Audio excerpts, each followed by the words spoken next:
Welcome back to this Board Game Officer. So today we're going to go over all the characters for Chronicles of Drunagor, Age of Darkness. Caveat, I do not have Lord Wrath or Hunduriel, sadly, but we're going to go through all of them, including the expansions, and then we'll go through my top 5 that I would play with, and let's jump on in. So I'm going to do this by their class. So first we have the two bards. Now the bards are going to be just as you would think. They are going to be singers, and they actually have a really cool thing with songs and chants, which don't do a lot other than other abilities that they're going to have. As you can see, Flavian here, his passive actually is whenever you use a song or chant, self shield 2, and then also the class abilities that you could upgrade are also going to have song and chant ability upgrades that you could do throughout the game. They are going to be mainly your supporters.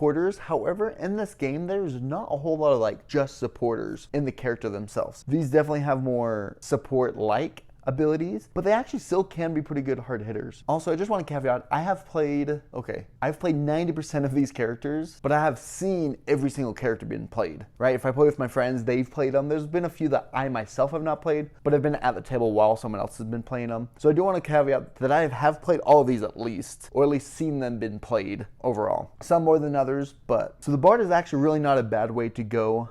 Kellum was probably my favorite between these two when I played them, but they're both pretty darn good because, like I said, they still can be hard hitters even though they're a little bit support characters. The next up are going to be the Druids. Now, the Druids can be a lot of fun. So my friend that I play with, Eric, what's up, is Willow. This is his favorite character we're playing through right now, and he is Willow. Saffron was okay. He does a lot of slow abilities because it's kind of like an ice. Oh, he's got an ice spirit behind him, so he does a lot of kind of more slow abilities, which isn't bad, right? I mean, he has +2 damage to enemies against slow, so you can really do good with him if you are able to get those combinations and combos going. One thing that's really cool with the Druid is that they can get acorn. I know we heard whenever a small monster dies, gather a fruit of life. So it's not an acorn, it's fruit of life. But there's an ability that, in their class ability, that you could, exploding acorn is what it's called, and fruit of life you can actually throw at it and do damage to the enemies, which is actually kind of fun. But normally the fruit of life is actually healing, and you could give these fruit of lives to other characters. So they are really, really good at healing, which is really fun. And of course, because they are druids, they do like to summon pets. Both of them as a pet of your choice, meaning any pet. A lot of the, as we'll talk about, have specific ones.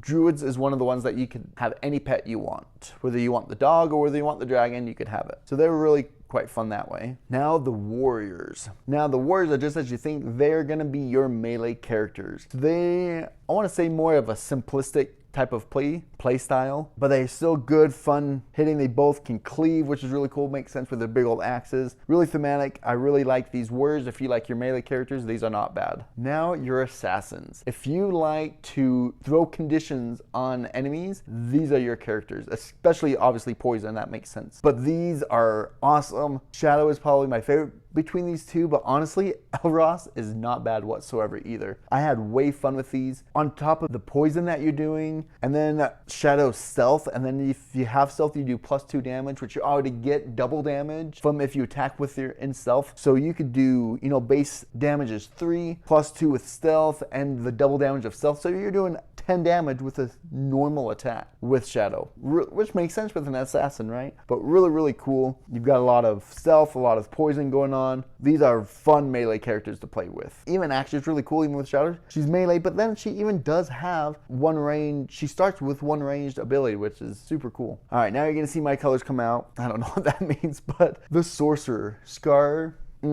love Scar to death. Barak, so Scar was the one I played with my very first playthrough of the 1.0 version and everything, and I loved Scar. So I was like, oh, I want to try Barak because he's the other sorcerer. He was actually not, he was okay, he wasn't bad.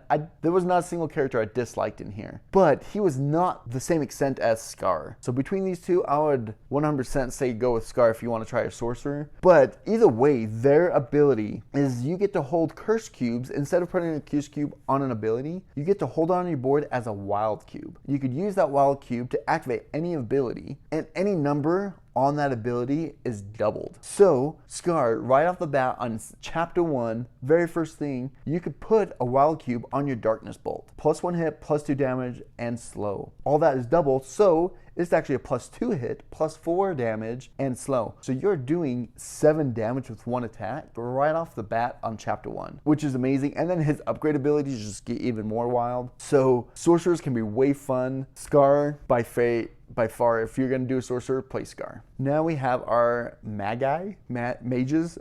mages. These are actually played very, very differently. Arcanos, I feel like he needs to have a different art because he is all about burn, right? He burns 2, 16 plus, he burns, up to 2 target, burn 2, right? So he is burning all day long. I feel like he needs fire on his art because that's what he does. He burns. Where Lorelei, she does more telekinesis stuff and gets a reroll, which kind of works within that magic, right? But with that telekinesis, so she's more trying to move stuff around and getting those rerolls, where Arcanos is more of burn. So I feel like these are one of the most drastic differences between the two of like how they play. But once again, maybe Arcanos just because it's fun to burn things. But I think I would play Arcanos, but Lorelei is way fun too. I have no problem with Lorelei at all. I mean, look at that. A magic up to 2 targets, 2 damage. Not bad coming out of the gate, that's for sure. Now we have our Clerics. Jaheen was the one that when I played through the very first time, my friend played Jaheen. He really, really liked him. Petro, he's one I've only played once, so between the two, I just know a lot more about Jaheen. But what they are going to do, they're going to be your shields. At least Jaheen is all about shields.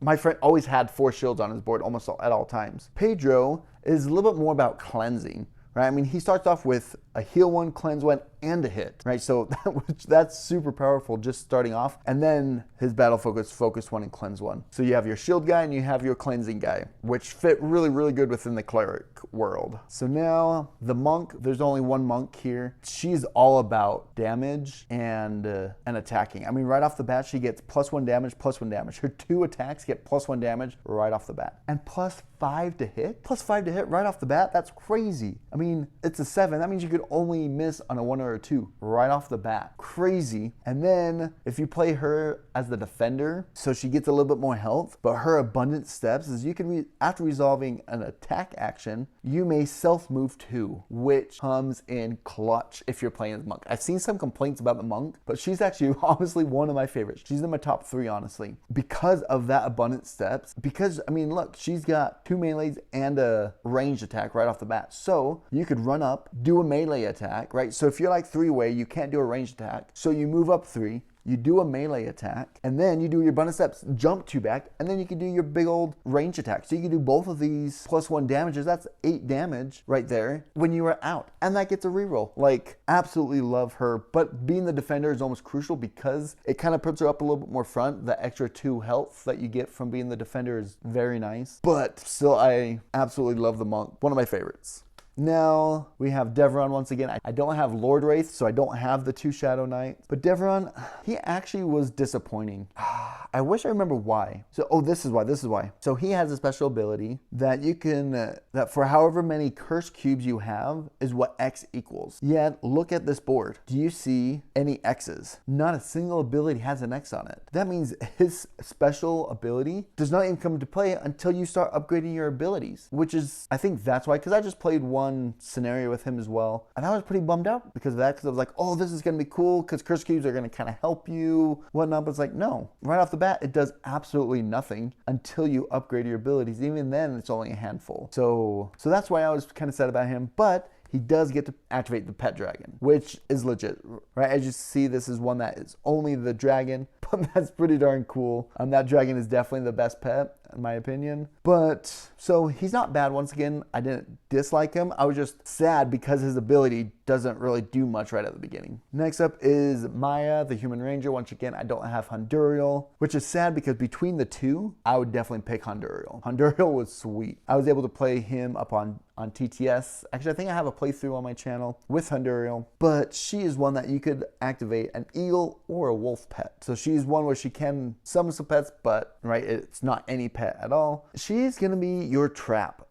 I've played with her twice, and I've only used that bear trap once or twice. It might just be me. I feel like when like looking at them, they're pretty good, but I always feel like I want to do +1 damage and possibly crit, or I want to heal or cleanse if those are covered up. I did have a lot of fun with her, but I just didn't feel like I used that bear trap as much as I should have. So that may be why I didn't feel as fun with her, but so if you try her, really try those traps, see if that helps out. All right, so now on to the expansion. We have the Barbarians. Barbarians are just what you think. Hard hitters, but no defense. Katarina is definitely my favorite over Torque. I'm actually going through right now with my friend, and I am Katarina. She's all about multi-attack. I mean, she starts out with a double attack, but then when she upgrades, her first upgrade is a triple attack, and then if you are the striker, you could get the second upgrade for another triple attack. So you could do a triple attack, and then you could do your focus for a quadruple attack. So that means you could do 10 attacks in one turn.